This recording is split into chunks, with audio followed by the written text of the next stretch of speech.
They're just asking the multiplicative inverse of z square. As I told in the previous problems, first if you calculate z square and later on at the end you will forget to write 1 by z square, because 1 by z square is the final answer. That's why what I suggest is first write 1 by z square. That's your answer. And then you do the calculation. 1 by 1 plus I the whole square. You know that 1 plus I square, I whole square is 2I. And you could see the option which you got. So that means change the form of it. Multiply with I in the numerator and denominator. So the I in the numerator and I square is -1, the -2 in the denominator, which is minus I by 2, and fourth option. So it's clear that you need to take the modulus on the left hand side so that you can make it independent of I. And even in options also, all the options are without I.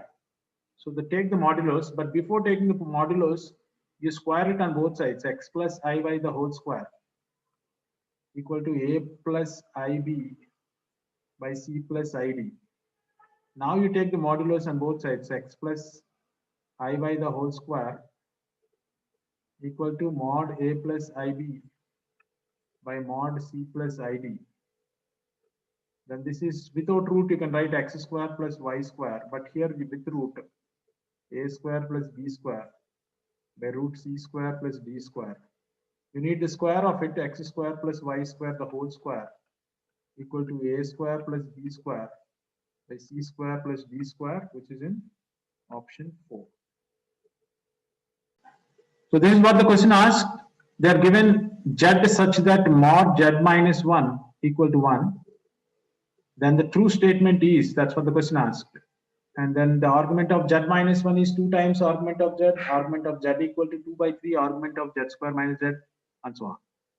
Now to verify this, the polar form is the best form, because the argument, the relation between the argument we want to verify. That's why let z minus 1 equal to cis theta. So where is the r? In general, complex number is r cis theta, right? How could you take the cis theta means? They're given clearly its modulus is 1. In general, we take any complex number equal to r cis theta. So r is the magnitude of it, and then theta is the argument. But here, because they are only given the argument is 1, I directly took z minus 1 is equal to cis theta. And what will be the argument of z minus 1? Theta. Theta is introduced by me, like for the convenience in the calculation. Next, now there is a need of calculating argument of z, because in the first two options z is there, and if it is not working, then we go for calculating argument of z plus 1 also. So let us calculate z first. Z equal to 1 plus cis theta. What is 1 plus cis theta? 1 plus cos theta plus I sin theta.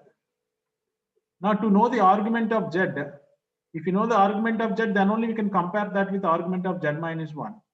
You need to convert this into cis theta form. We did many problems like this. 1 plus cos theta is 2 cos square theta by 2 plus I into 2 sin theta by 2 cos theta by 2.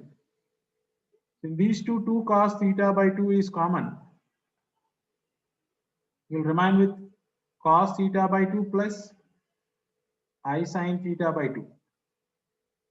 So then this 2 cos theta by 2 into cis theta by 2. So the argument of this z is theta by 2, not because of this theta by 2, it's because of this theta by 2. So the argument of z equal to theta by 2, which is equal to half into theta is nothing but argument of z minus 1. If any option is like this, then we can pick that as the correct answer straight away.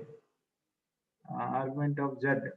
Okay, you cross multiply the 2, so then 2 times of argument of z equal to argument of z minus 1 is there in the first option. Straight away, that's the answer. Because it's a single correct answer type question, no need to worry about any other option. And also we proved for an arbitrary complex number satisfying the given relation. It is not a particular complex number satisfying the given relation. all the complex numbers which satisfies this mod z minus 1 equal to 1 we took, because we took the theta as arbitrary. So it is kind of a proof only, not like elimination of the values method.